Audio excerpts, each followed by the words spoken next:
अब हेमंत अत्री जी, बहुत बहुत स्वागत। और अब आपकी बारी।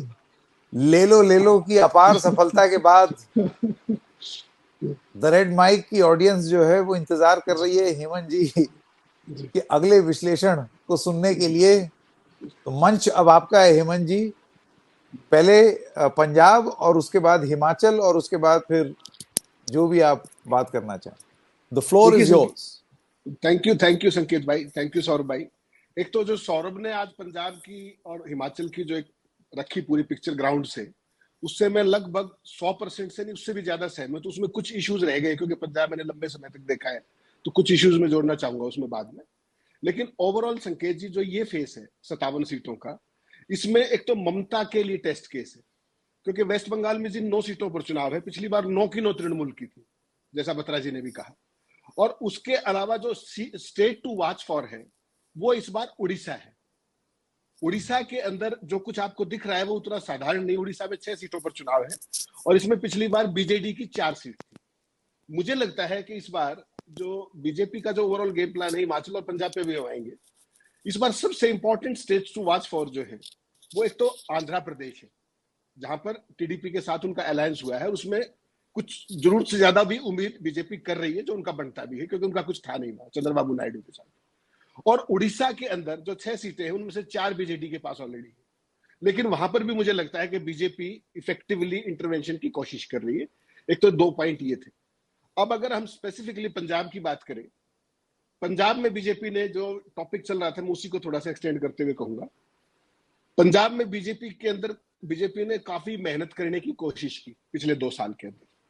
और जो ये अमृतपाल नाम का जो जीव पैदा किया गया, ये ऐसे पैदा नहीं हुआ।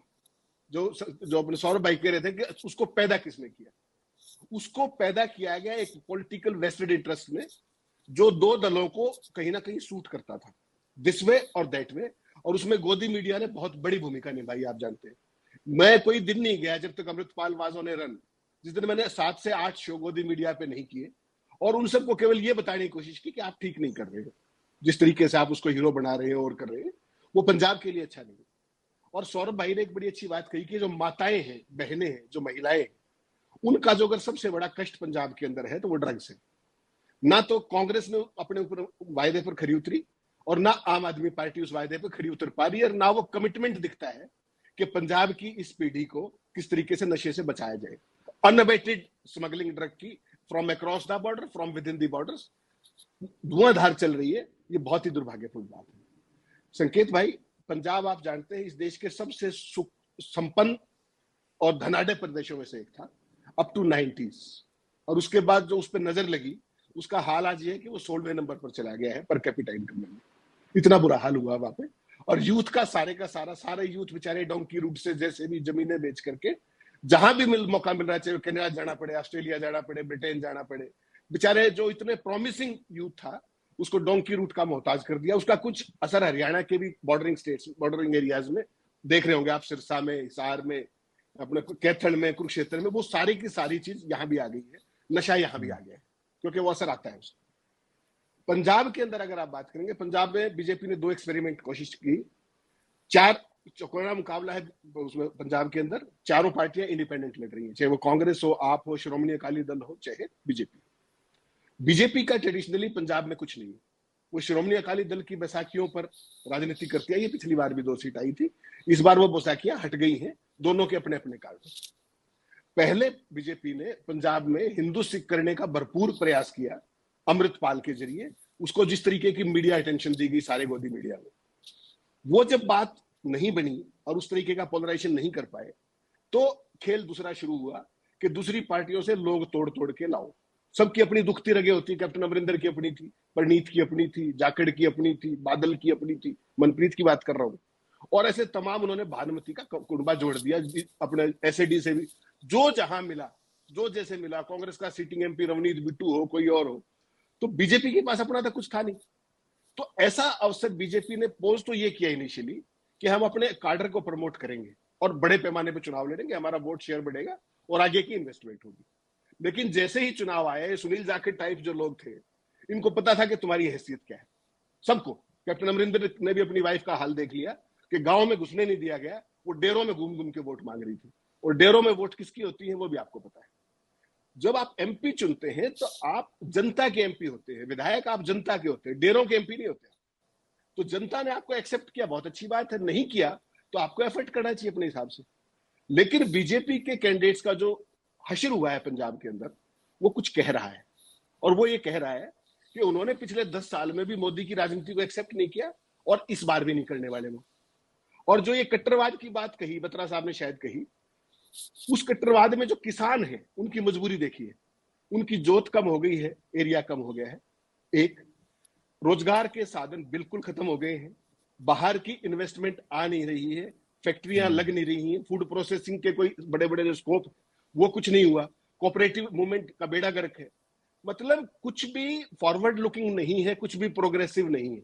सारे पॉलिटिकल ब्राउनी पॉइंट्स स्कोर करने में लगे हुए हैं।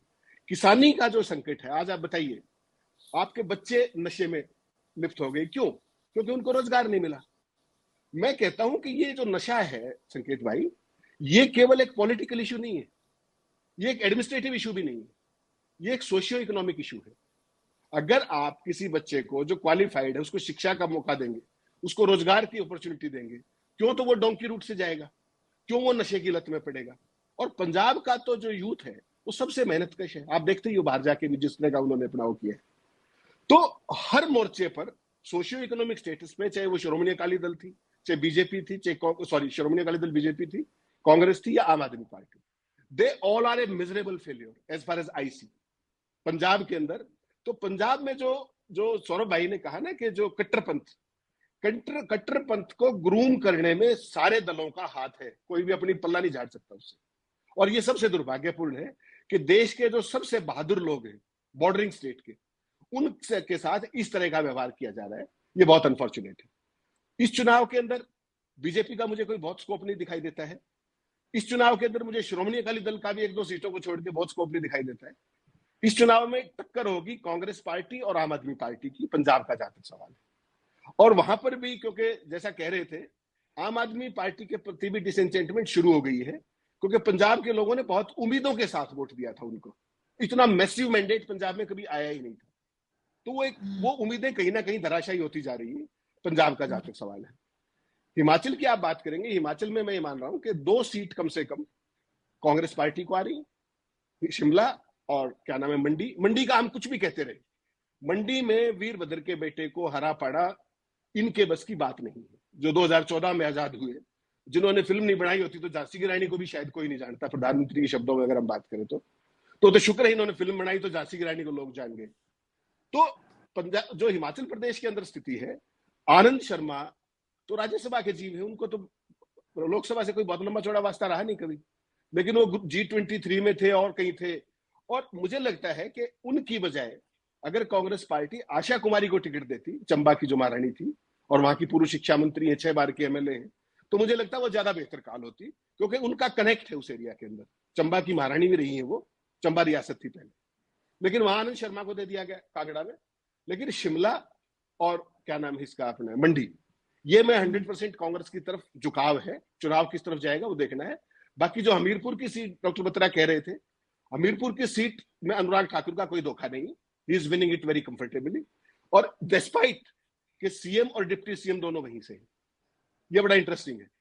और दूसरी बात, जो हिमाचल में आप एक चीज और मत भूलिए कि 4 पार्लियामेंट के अलावा 6 असेंबली की सीटें भी चुनाव में जा रही है। जो जिनका जो पीछे राज्यसभा के बाद जो घटनाक्रम हुआ, बागियों का उसका सारा, तो 6 सीटों में से जो वहां का ग्राउंड फीडबैक है, उसमें से कम 3 से 4 सीट कांग्रेस पार्टी को वापस आ रही है। एक ये फीडबैक वहां से आया था, और उसमें हमीरपुर की सीटें ज्यादा है, मुख्यमंत्री की कंस्टिट्यूएंसी से सबसे ज्यादा बागी हुए थे। ये भी बड़ा इंटरेस्टिंग बात है हिमाचल के अंदर। तो लेकिन जो फीडबैक वहां से आया, सौरभ भाई आप तो वहां गए, मैंने तो फोन पे ही बात की ज्यादातर लोगों से, उनका ये मानना था कि लोगों को ये हिमाचल की कल्चर नहीं है कि जिस जवाब मैं आपके दल पे चुन के आया और मैं छोड़ के चला गया, उस तरह की संस्कृति हिमाचल प्रदेश के लोग लाइक नहीं करते, जो वहां का फीडबैक था। तो हिमाचल प्रदेश में, जी प्लीज जी आप बोलिए खत्म करिए, फिर मैं बताऊंगा एक बात। जी बोलिए सर, खत्म करिए। तो हिमाचल प्रदेश में जो मेरा फीडबैक आया कि वहां पे जो बाई इलेक्शंस भी हो रहे हैं, उसमें 3 से 4 सीट आ सकती है कांग्रेस पार्टी को, और बीजेपी को भी 2 से 3 सीट जा सकती है, ऐसा जब वो बताया गया वहां से। अब जो इसमें सबसे एक इंटरेस्टिंग घटना करूंगा जिसपे शायद हमने चर्चा नहीं की, क्योंकि मैं तो 9 बजे ज्वाइन किया है। सबसे इंटरेस्टिंग घटनाक्रम सौरभ भाई हुआ है ईस्टर्न यूपी के अंदर। ईस्टर्न यूपी को लेकर के और उत्तर प्रदेश को लेकर के जिस दिन जेल से बाहर आए श्रीमान अरविंद केजरीवाल, उन्होंने एक शगुफा छोड़ा था और उस पर 9 दिन तक पूरी भारतीय जनता पार्टी सुन रही थी, बिल्कुल सुन बटा सन्नाटा। और वो क्या था कि योगी जी को हटा दिया जाएगा। तो उस पर जब चूंकि अब जहां पर वोट होने जा रहा है यूपी की 13 सीटों पर, वो सारी की सारी ईस्टर्न यूपी की सीट है और वो कहीं तो व्यक्तिगत तौर पे बहुत जबरदस्त प्रभाव है वहां पर योगी जी का। तो कल शाम को आकाशवाणी हुई नड्डा साहब को कि इसका जवाब दिया जाना चाहिए, और उन्होंने सौरभ भाई हिमाचल जाके जवाब दिया उसका। उन्होंने क्या कहा योगी जी के बारे में, अभी तक बीजेपी के किसी नेता ने मुंह नहीं खोला, सबने इस पर चुप्पी साध रखी। कि कल फिर नड्डा साहब को कहना पड़ा, क्योंकि ईस्टर्न यूपी का चुनाव है। कल नड्डा साहब ने प्रेस एक चैनल को इंटरव्यू देकर कहा कि हमारे सबसे काबिल और यशस्वी मुख्यमंत्री योगी जी हैं और उनको तो हटाने का सवाल ही पैदा नहीं होता। ये बड़ा इंटरेस्टिंग है, ये कल कहा गया है जबकि आज चुनाव है।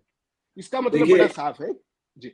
देखिए सर, क्योंकि हिमाचल में राजपूत वोटर्स काफी इंपॉर्टेंट हैं, मुझे लगता है 33%, if I am not wrong, doctor Batra बताएंगे, 33% राजपूत वोटर्स हैं हिमाचल में, शायद ये बात कही गई।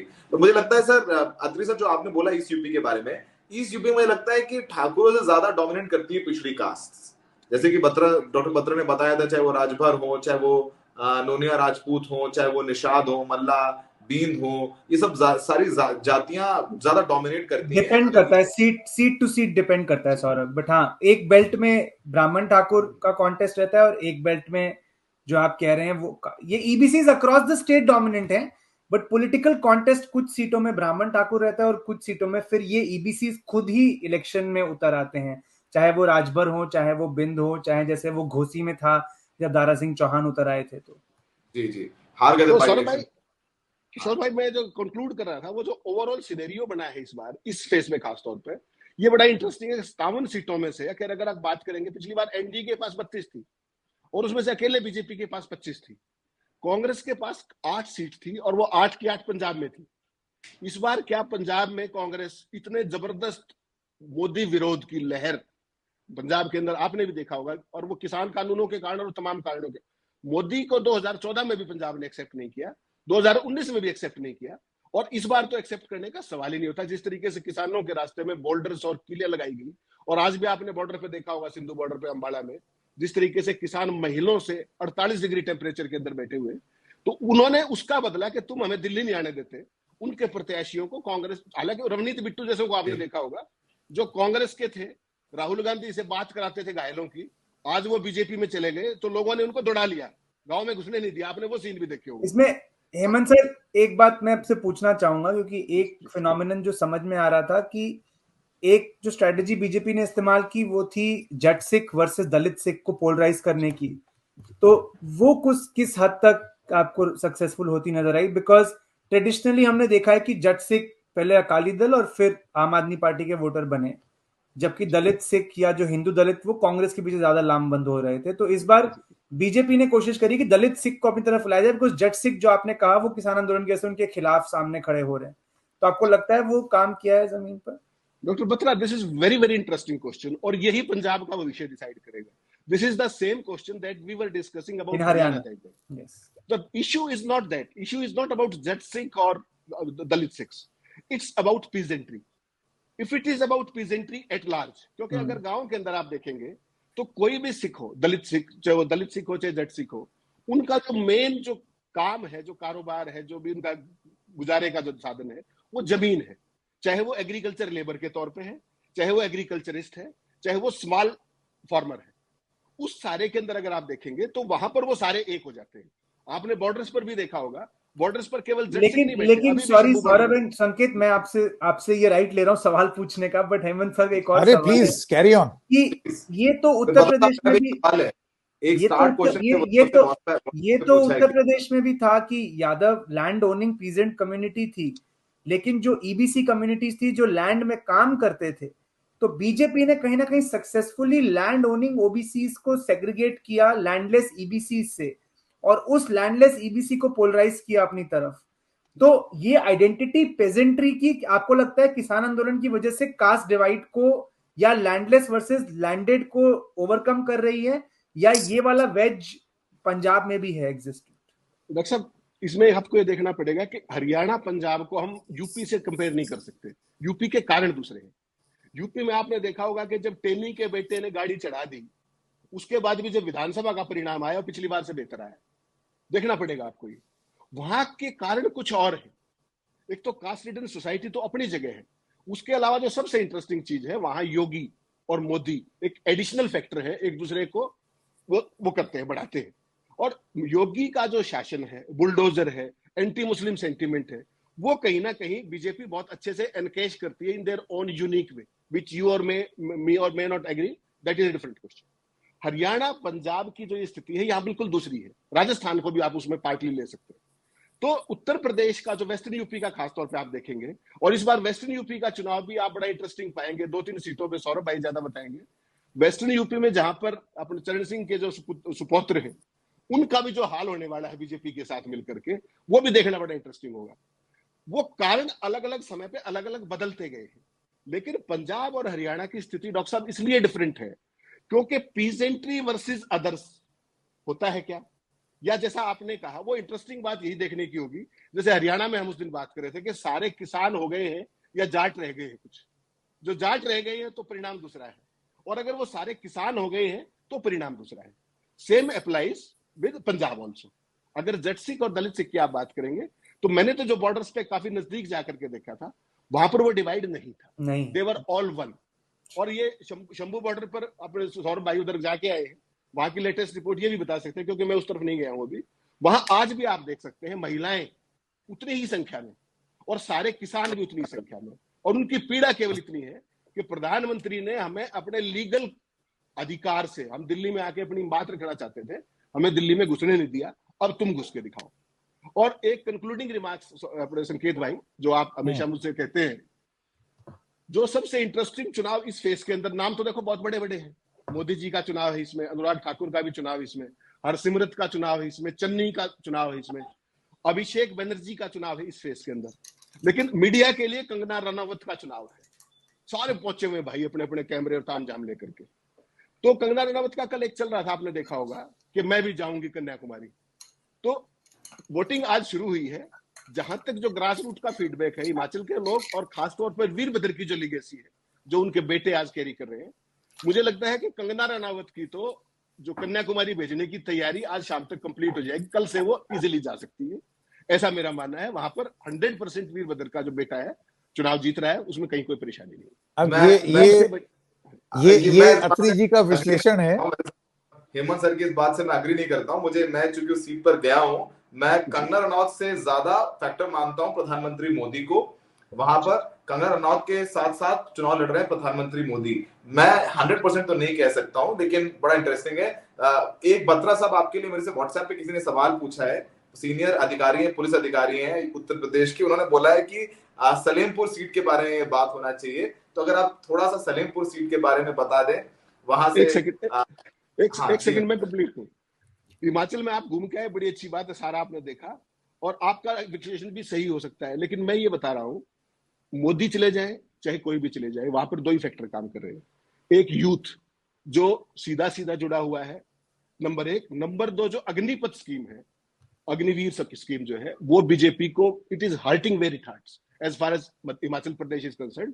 छोटा स्टेट है, यूथ का एक बहुत बड़ा हिस्सा फौज में जाना पसंद करता है, फौज उनका ट्रेडिशनल कैरियर रहा है, और अग्निपथ स्कीम ने वहां पर नीचे बहुत जमीन पे काम किया है, एक बात। और जिस तरीके से चुनी हुई सरकार को तोड़ने की कोशिश की गई है, उसमें भी कहीं ना कहीं बड़े पैमाने पर रिजेंटमेंट है। मैंने हमीरपुर का नहीं कहा सौरभ भाई, हमीरपुर में अनुराग ठाकुर जीत रहे हैं तो जीत रहे हैं, कोई समस्या नहीं।